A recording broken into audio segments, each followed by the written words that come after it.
Good morning. In this session, I shall be discussing about the structure, function and classification of meristematic tissue. This topic is included in the unit Plant Anatomy of the second semester. I am Shobha Rani, Assistant Professor, Government First Grade College, Chikbalapur. A tissue may be defined as a group of similar or dissimilar cells that perform a common function and have a common origin. Plant body comprises different functions, and for this it has different tissue system. For example, epidermal tissue system protects the inner cells and help in gaseous exchange. Ground tissue system performs photosynthesis, and the vascular tissue system helps in conduction of water and food. The various types of tissues are classified into three groups, that is, meristematic, permanent, and secretory tissue. Initially, all embryonic cells of an embryo have the capacity to divide and multiply, but as the embryo develops into a plant body, this capacity for division is restricted to certain parts of the plant body called the meristems, which are active throughout the life of the plant body, unlike that of an animal body. When meristematic cells divide, a group of daughter cells remain meristematic.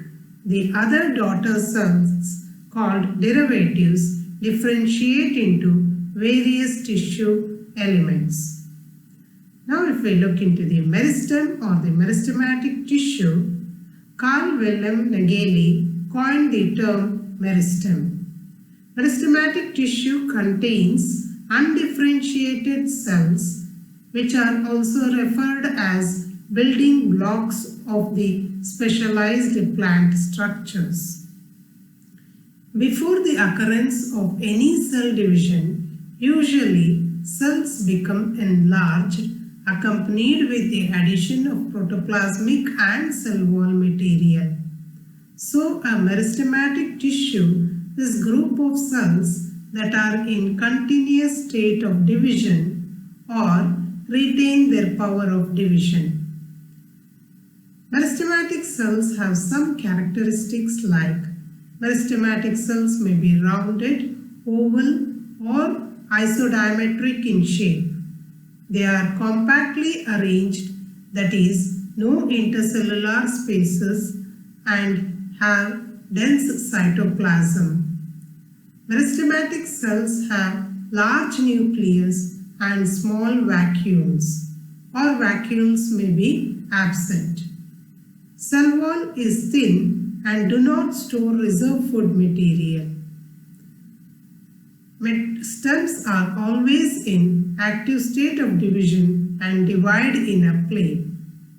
Meristems are located in the growing zones, and after continuous division, they regularly produce new cells, which later on, after maturation, forms the anatomical sections.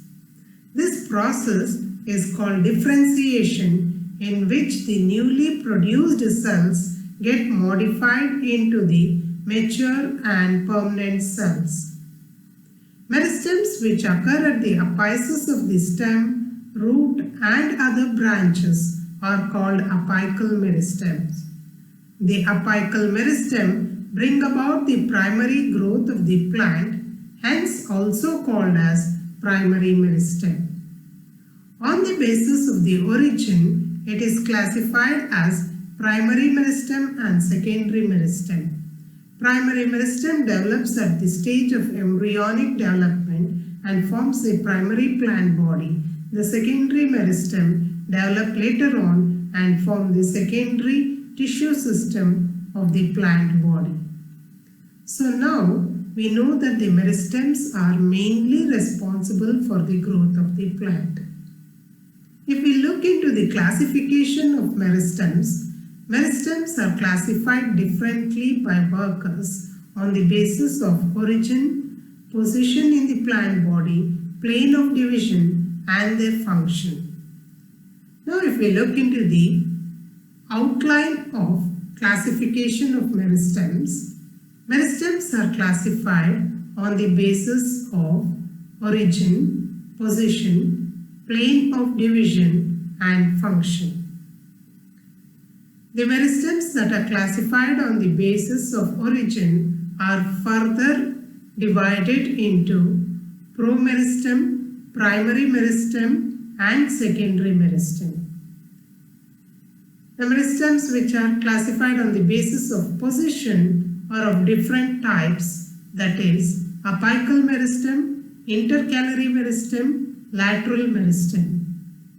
Meristems classified based on the plane of division are of three types, that is, mass meristem, plate meristem, and rib meristem.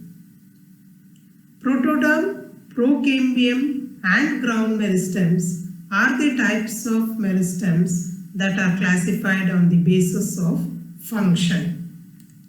Now, if we look into some details one by one, promeristem is the type of meristem classified on the basis of origin. Promeristems are the group of cells which represents primary stage of meristematic cells. They are present in small region at the apices of shoots and roots. It is the region of new growth in plant body where the foundation of new organ or their parts is initiated. It is also known as primordial meristem or embryonic meristem. Promeristem comprise the apical initials and their immediate derivatives.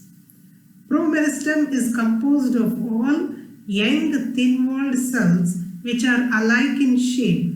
The cells are full of non-vacuolate active cytoplasm and large nuclei.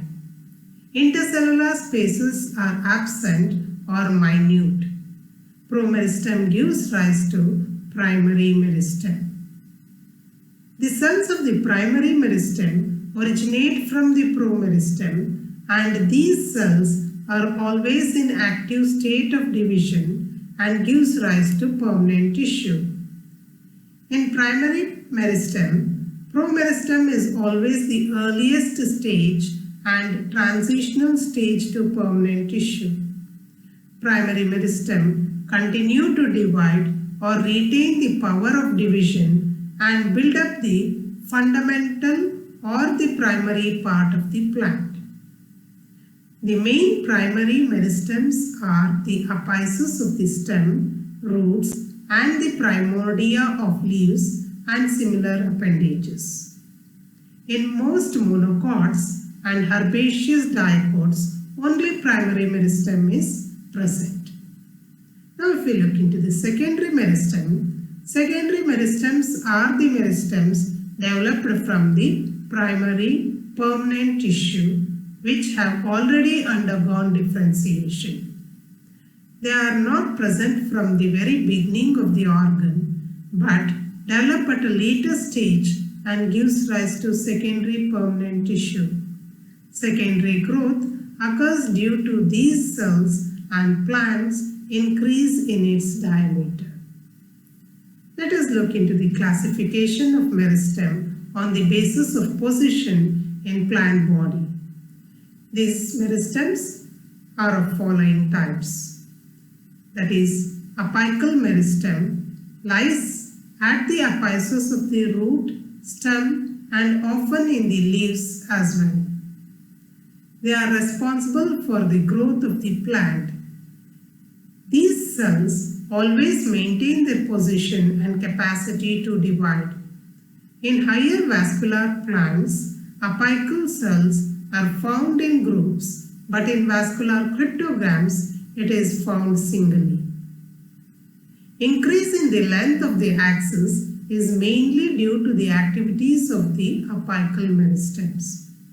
Apical meristem are also called growing points. A single apical cell is found in the apical meristem of pteridophytes, but in case of higher plants, that is the spermatophytes, a group or groups of cells constitute the apical meristem called apical initials or apical cells. Such apical initials may occur in one or more types. Now let us look into the intercalary meristem. Intercalary meristem is also a primary meristem found inserted between permanent tissues in the bases of internodes and leaf sheaths of grasses. They originate from the apical meristem when the portion gets detached due to the growth of the organ. Wherever stem is jointed, elongation of the internodes is due to intercalary meristems, as in bamboos. Even prolonged growth of the leaves, flowers and fruits may be regarded as the intercalary growth. Intercalary meristems are found in different organs of plants, example at the leaf base as in Pinus species, or at the base of the internodes as in the stem of many grasses of monocots and equisetum species of pteridophytes, or at the base of the node as in Mentha species of dicot, etc. Increase in the length of the axis and its branch is the main function of this type of meristem. Intercalary meristem are short-lived. Either they merge with the neighboring tissue or are converted into permanent tissue. Now let us move on to the lateral meristem. Lateral meristems are found in the lateral zones of the plants and increase the diameter of the organ. That is, they are responsible for the growth in thickness. The vascular cambium and cork cambium are also referred to as secondary meristem because they produce secondary tissue and increase the thickness of the plant body. This process is called secondary growth, as seen in dicotyledons and gymnosperms. Lateral meristems are situated laterally, that is parallel to the circumference of the organs, as in the roots and the stems of gymnosperms and dicotyledons in which they occur. This meristem is known as lateral due to its lateral position. Lateral meristem is always composed of single layer of rectangular cells which divide mainly in one plane, that is periclinally, and gradually produce new tissue, that is secondary permanent tissues. The vascular cambium or fascicular cambium and the cork cambium or the phylogen are the examples of lateral meristems. Increase in diameter of the plant organ is the main function of the lateral meristem. Now if we move on to the classification on the basis of plane of division in the plant body, the meristem is of following types. The mass meristem is the type of meristem where the growth is by three planes or all planes and produces or leads to the increase in the mass. Early stages of many embryos developing sporangia, the endosperm of many plants, young pith and cortex of most plants are the examples of mass meristem. Plate meristem consists of parallel layers of cells which divide anticlinally in two plates so that a plate-like structure is seen. This pattern is seen in the development of leaf lamina. One layered plate meristem forms the epidermis and two layered contribute in the leaf development. In the rib or the file meristem, the cells divide at right angles or anticlinally in one plane. It is found in the development of lateral roots. Here, division occurs continuously in one plane. As a result, columns or rows of cells are produced. Increase in length of the organ takes place as a result of this type of division. Example, formation of young root and pith and cortex of young stem. Meristems are also classified on the basis of their function. They are classified as protoderm, procambium and ground meristem. Protoderm is the outermost tissue that develops into epidermis. Cells after radial division gives rise to epidermis. In ficus, multiple epidermis is formed due to tangential division. Now let us look into the procambium. Procambium develops into primary vascular tissue. The elongated tapering cells of the growing region constitute procambium. Procambium strands occur in a ring in case of dicotyledonous stem. The ring is separated into a number of isolated strands, each of which develops into a vascular bundle constituting of xylem, phloem, and cambium. The strands are scattered in monocotyledonous stems. In roots, only one procambium strand is found in the center. The procambium strands gradually increases, giving rise to pericycle in some stems. If we look into the ground meristem, the meristematic tissue other than the protoderm and procambium forms the ground meristem. It is gradually differentiated into cortex, medullary rays and pith. Finally, let us look into the summary of this session. Carl Wilhelm Nageli coined the term meristem. Meristematic tissue contains undifferentiated cells. It is a group of cells that are in continuous state of division or retain the power of division. They are composed of immature cells. Intercellular spaces are absent. These cells are oval, rounded or polygonal in shape. Meristematic cells are always living and thin-walled. They are rich in cytoplasm with minute vacuoles or vacuoles may be absent.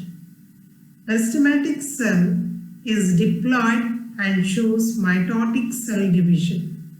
They are devoid of reserve food materials, endoplasmic reticulum and plastids. Now if we look into the classification of meristems, meristems are classified based on the development or origin, based on the position, based on the plane of division and based on the function.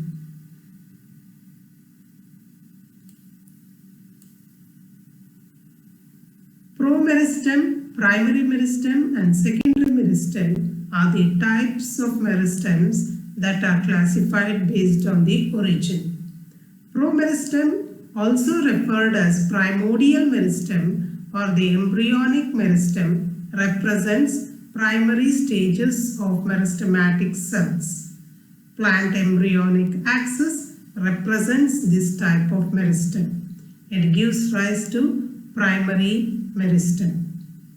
Primary meristem originates from the promeristem and divides into different planes. It is always in active state of division and gives rise to primary permanent tissues. It is found in root, shoot and leaf apex and intercalary parts. Secondary meristem originates from the primary permanent tissue. It gives rise to secondary permanent tissue during secondary growth. Example, cambium, coccambium and interfascicular cambium. Apical meristem, intercalary meristem and lateral meristems are types of meristems that are classified based on their position.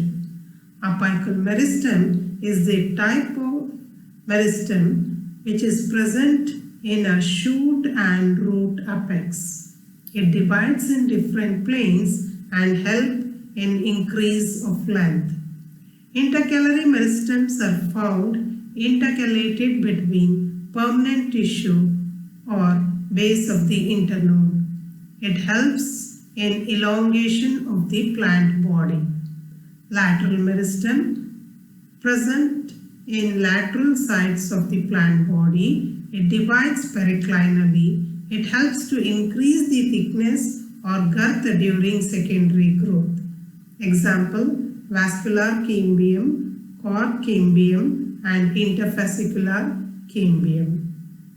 Mass meristem, rib meristem or file meristem and plate meristems are the types of meristems that are classified based on the plane of division. Mass meristem divides in all planes and form a mass of cells. Example, endosperm. Rib meristem or file meristem divides in a single plane and forms a row of cells like in cortex and pith. Plate meristem divides in two planes and form a plate of cells as in epidermis and epiblema. Based on the function, three types are classified. They are protoderm, ground meristem and procambium. Protoderm develops into epidermal tissue system. Ground meristem develops into cortex and pith. Procambium makes primary vascular bundle. So the meristems are actively dividing tissue of plant. They are responsible for primary elongation and secondary thickness growth of the plant. All new organs and their growth occur by the division of meristematic tissue. Secondary tissue such as wood, cork are also formed due to the activity of meristematic tissue. So, this was in brief the description of structure, classification and function of meristematic tissue. Thank you.